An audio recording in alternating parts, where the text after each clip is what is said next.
Imagine acordar um dia e descobrir que a maioria das pessoas ao seu redor simplesmente parou de questionar.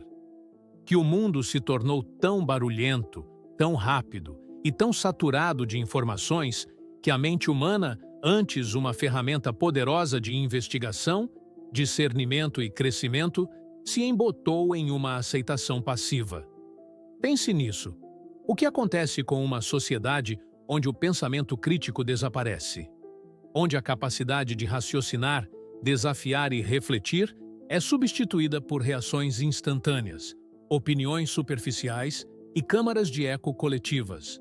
Neste vídeo, vamos desvendar a verdade perturbadora por trás do desaparecimento do pensamento crítico e a ascensão perigosa do que alguns filósofos agora chamam de estupidez coletiva, um fenômeno onde massas de pessoas adotam um pensamento raso, aceitam narrativas cegamente e entregam sua independência intelectual sem sequer perceber. E no final desta jornada, vamos descobrir a verdade mais poderosa e urgente de todas.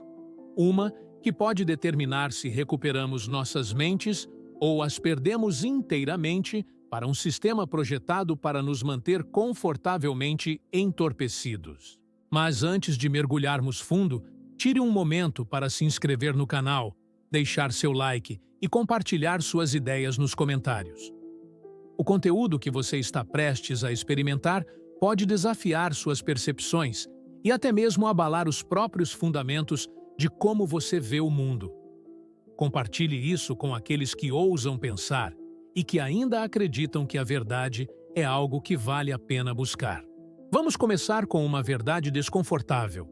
Pensar é difícil e, no mundo de hoje, é frequentemente desencorajado. O ambiente moderno não recompensa a contemplação. Ele recompensa a velocidade, a resposta emocional e a conformidade. E isso não é por acaso. De algoritmos que te alimentam apenas com o que você quer ouvir, a sistemas educacionais que priorizam a memorização em vez da exploração, a sociedade está ativamente nos condicionando a nos afastar do pensamento crítico. O filósofo Noam Chomsky nos alertou sobre isso décadas atrás. Em sua análise da mídia e da propaganda, ele explicou como as estruturas de poder dependem do que ele chamou de fabricação do consentimento. Em outras palavras, quando as pessoas são treinadas para consumir sem questionar, para concordar sem entender, elas se tornam fáceis de gerenciar e ainda mais fáceis de enganar. O pensamento crítico, antes considerado uma habilidade humana fundamental, agora é visto como inconveniente. Ele atrapalha a cultura do cancelamento. Ele desacelera os debates online. Ele desafia ideologias. Ele ousa perguntar: mas isso é realmente verdade? E em um mundo obcecado em estar certo, simplesmente fazer essa pergunta é visto como perigoso. Mas como chegamos aqui? O problema é profundo. Um dos principais impulsionadores é a sobrecarga de informações que todos nós experimentamos diariamente. Segundo o neurocientista Daniel Levitin, a pessoa média hoje processa 5 vezes mais informações por dia do que há apenas algumas décadas. Somos bombardeados com notificações, mensagens, notícias de última hora, opiniões, anúncios e atualizações a cada momento. Nossas mentes não foram construídas para esse tipo de entrada. Quando o cérebro está sobrecarregado, ele pega atalhos. Ele começa a confiar em hábitos mentais, vieses cognitivos e pensamento de grupo para navegar pela complexidade. Em vez de avaliar ideias criticamente, ele procura por pistas de outros, especialmente de colegas, influenciadores ou autoridades percebidas. Isso é chamado de prova social. E embora seja um mecanismo de sobrevivência natural, pode ser facilmente manipulado. Pense em quantas vezes você viu uma postagem online com milhares de curtidas e comentários e presumiu que devia ser verdade ou importante. Isso não é a razão falando. É um atalho psicológico, e é uma das razões pelas quais a estupidez coletiva se espalha tão facilmente. Não porque as pessoas sejam pouco inteligentes, mas porque estão sendo condicionadas a seguir sinais em vez da razão. Outra tendência perturbadora é o declínio da leitura, especialmente a leitura profunda. A neurocientista Marianne Wolf descreve como nossos cérebros estão sendo religados pela mídia digital. Agora, lemos mais superficialmente, pulamos entre abas e lutamos para manter o foco em textos mais longos. Mas aqui está o problema.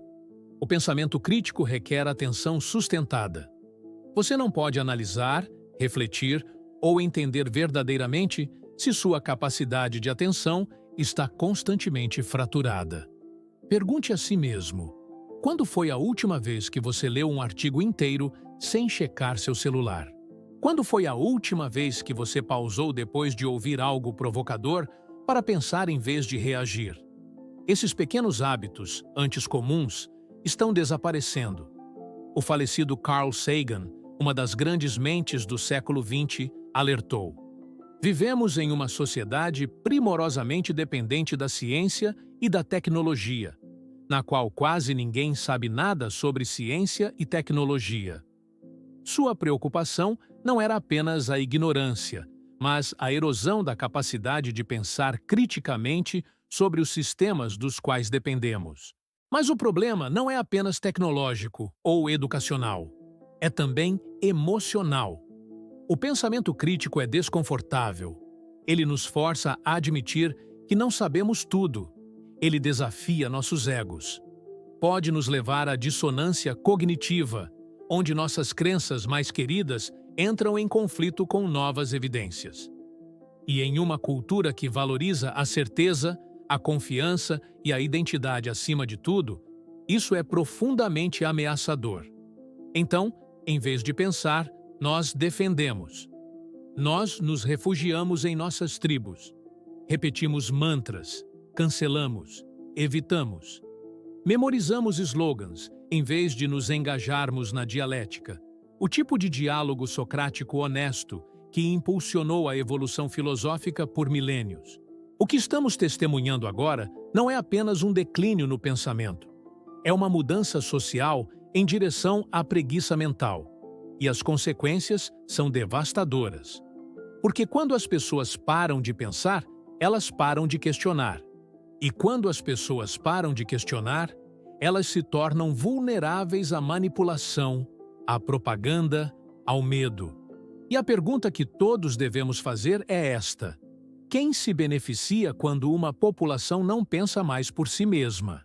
Para entender as raízes desse declínio coletivo, devemos olhar além da superfície e rastrear como certos sistemas evoluíram não para nutrir o pensamento crítico, mas para suprimi-lo. Vamos começar com o sistema educacional.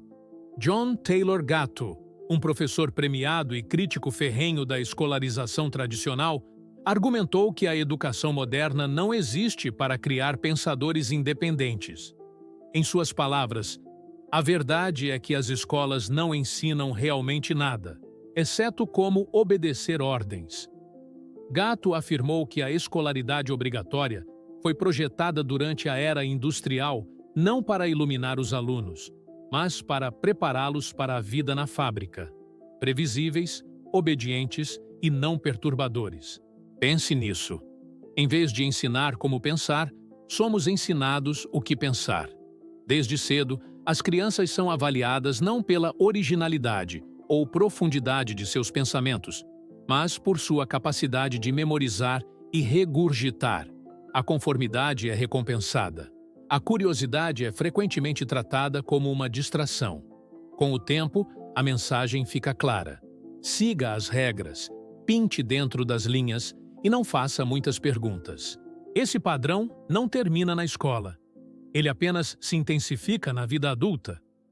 No local de trabalho, na mídia, até mesmo em nossas amizades, aprendemos que falar, questionar o consenso ou ter opiniões impopulares pode nos custar caro. O medo da exclusão social, de ser rotulado como difícil ou controverso, é muitas vezes suficiente para silenciar até mesmo nossas dúvidas mais prementes. E assim, ficamos em silêncio. Mas o silêncio, com o tempo, se torna cumplicidade. O psicólogo Erich Fromm observou isso em seu livro Fuga da Liberdade, onde explicou como muitas pessoas secretamente querem entregar sua liberdade de pensamento porque a verdadeira liberdade vem com responsabilidade, e a responsabilidade pode ser aterrorizante. Pensar por si mesmo significa que você não pode mais culpar os outros por sua ignorância. Você não pode mais se consolar na multidão. Você deve enfrentar a incerteza da verdade, e isso, para muitos, é um fardo grande demais. Então, em vez disso, escolhemos o conforto, escolhemos a distração, escolhemos a simplicidade em vez da complexidade. E, ao fazer isso, nos tornamos mais fáceis de controlar. As redes sociais aceleraram esse problema a níveis inimagináveis. O que antes era um espaço para conexão global tornou-se um campo de batalha de guerras de opinião, ciclos de indignação e manipulação algorítmica. Cada plataforma é projetada para mantê-lo rolando, reagindo, consumindo, não pensando. Você é constantemente empurrado para o conteúdo que confirma suas crenças. Você é encorajado a responder instantaneamente, emocionalmente e muitas vezes com raiva. As plataformas recompensam o engajamento, não a verdade. Elas prosperam na divisão, não na compreensão. E no meio de todo esse ruído, a voz da razão é abafada. A reflexão parece lenta, fraca, até irrelevante. Por que refletir quando reagir é mais rápido e ganha mais curtidas? O filósofo Marshall McLuhan previu isso nos anos 60. Ele avisou que o meio é a mensagem, significando que a maneira como recebemos informações muda como pensamos. Os meios de hoje encorajam a velocidade sobre a profundidade, a indignação sobre a nuance e a certeza sobre a humildade. Para entender verdadeiramente a ascensão da estupidez coletiva, precisamos explorar o campo de batalha dentro da própria mente. Apesar de nossa fé na lógica, a verdade é que o cérebro humano é muito mais emocional do que racional. Gostamos de acreditar que tomamos decisões com base em fatos, mas a realidade é muito mais complicada.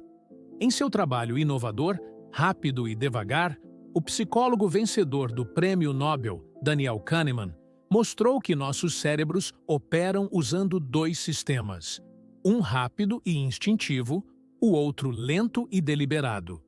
O sistema rápido é ágil, automático, emocional. Ele tira conclusões precipitadas, faz julgamentos instantâneos e conserva energia. O sistema lento é ponderado, analítico, cauteloso, mas exige esforço.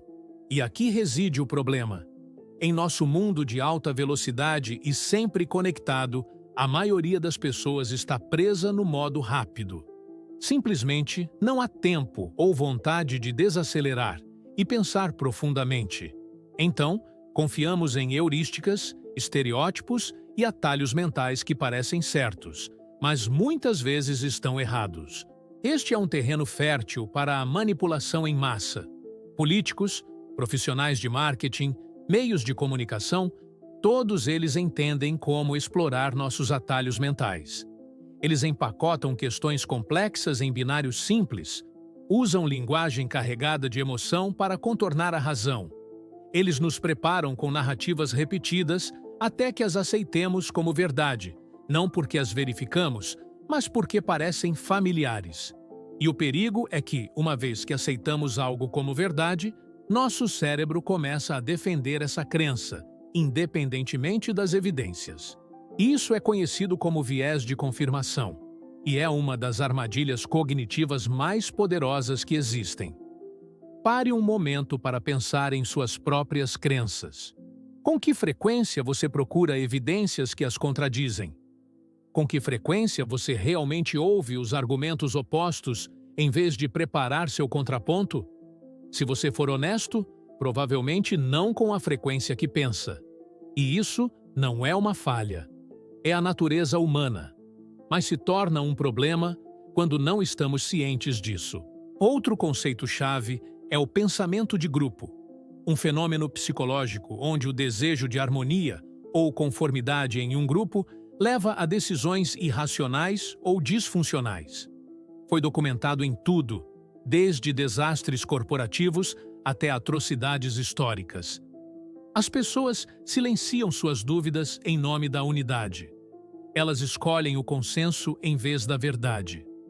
O psicólogo social Irving Janis, que cunhou o termo, descobriu que mesmo pessoas altamente inteligentes e bem-intencionadas podem tomar decisões catastróficas quando suprimem a dissidência e evitam a avaliação crítica. Por quê? Porque desafiar o grupo parece inseguro. Porque ir contra a corrente exige mais do que inteligência. Exige integridade e coragem. E, no entanto, a história nos mostra que o progresso sempre veio daqueles que ousaram pensar diferente. Galileu, Darwin, Nietzsche, Martin Luther King. Todos foram rejeitados, ridicularizados ou atacados por suas ideias. Mas eles pensaram mesmo assim. Eles falaram mesmo assim.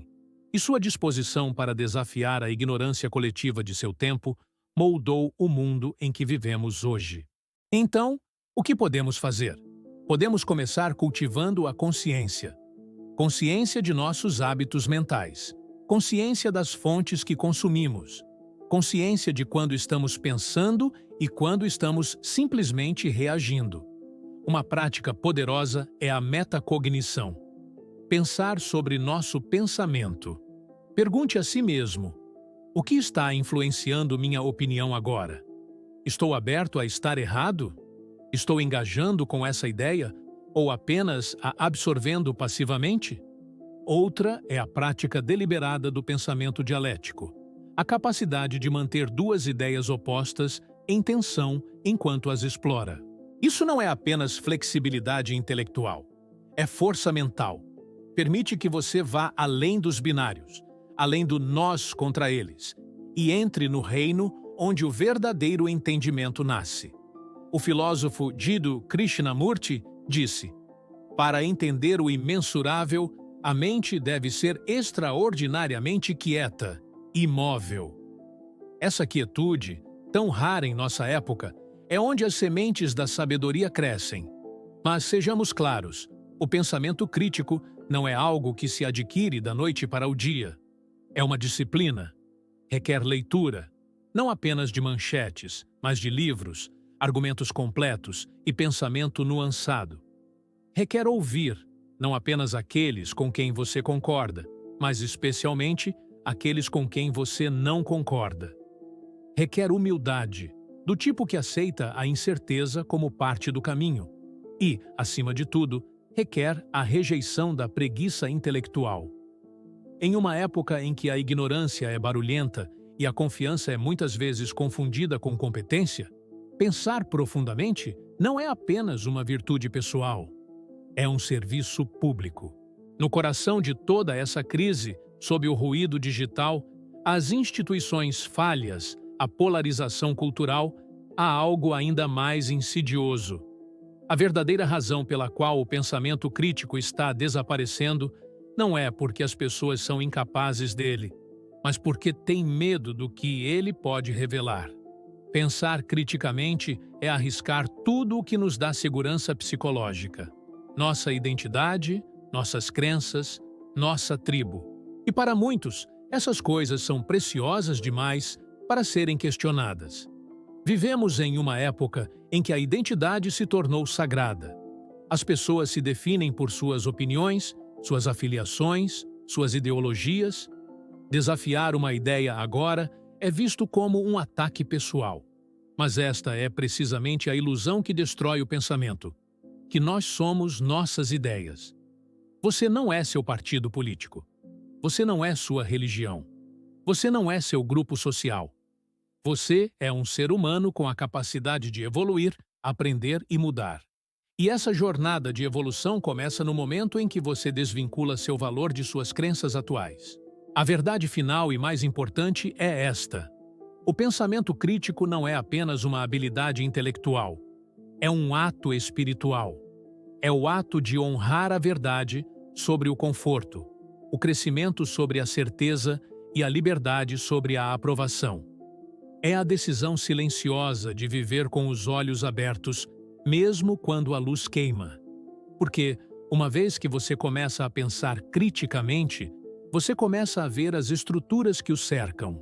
Os sistemas de manipulação, os algoritmos de controle, as máscaras que as pessoas usam. E pode ser avassalador. Pode até ser doloroso, mas é real. E a realidade, não importa o quão desconfortável, é a única base sobre a qual a verdadeira liberdade pode ser construída. Como disse o filósofo e psicólogo Carl Jung, as pessoas farão qualquer coisa, não importa o quão absurdo, para evitar encarar suas próprias almas. E, no entanto, encarar nosso mundo interior, nossos motivos inconscientes, nossas crenças herdadas, nossas armadilhas cognitivas, é a própria essência do pensamento. O pensamento crítico não é apenas sobre questionar o mundo, é sobre questionar a si mesmo. É sobre perguntar: por que eu acredito no que acredito? De onde veio essa ideia? Que partes de mim têm medo de deixá-la ir? Quando você faz essas perguntas honestamente, um novo mundo se abre. Não apenas um mundo de conhecimento, mas de sabedoria. E é de sabedoria que nossa sociedade está faminta. Esta é sua convocação não apenas para pensar, mas para despertar, para parar de viver como um produto do seu ambiente e começar a se tornar o arquiteto da sua mente. Porque nenhuma escola, nenhum sistema, nenhuma plataforma de mídia social fará isso por você. A responsabilidade é sua, e somente sua. E quando você assume essa responsabilidade, algo extraordinário acontece. Você começa a ver com clareza, a sentir o que é viver em alinhamento com a verdade. Não uma verdade emprestada, não uma verdade popular, mas sua própria verdade, arduamente conquistada. A ascensão da estupidez coletiva não é uma causa, é um sintoma. Um sintoma de medo, de fadiga, de um mundo distraído demais para olhar para dentro. Mas cada ato de pensar com clareza empurra essa maré para trás. Cada momento que você pausa para refletir, em vez de reagir, cada vez que você faz uma pergunta, em vez de assumir a resposta, cada vez que você escolhe a clareza em vez do conforto, você recupera seu poder. Então, ao terminarmos esta jornada, lembre-se, a coisa mais revolucionária que você pode fazer neste momento não é gritar, não é se conformar, não é repetir, mas pensar. Deixe os outros sonambularem por slogans e telas. Deixe-os trocar sua liberdade por validação. Mas não você. Você está desperto agora. E uma vez que você desperta, nunca mais pode voltar atrás. Se esta mensagem ressoou com você, compartilhe-a. Não porque está na moda, mas porque é necessário. Você não está sozinho. Há uma revolução silenciosa acontecendo. Um movimento não de ruído, mas de mentes. E ela começa cada vez que uma pessoa escolhe fazer a pergunta mais difícil. Deixe essa pessoa ser você. Seja curioso. Permaneça desperto. E, acima de tudo, continue pensando.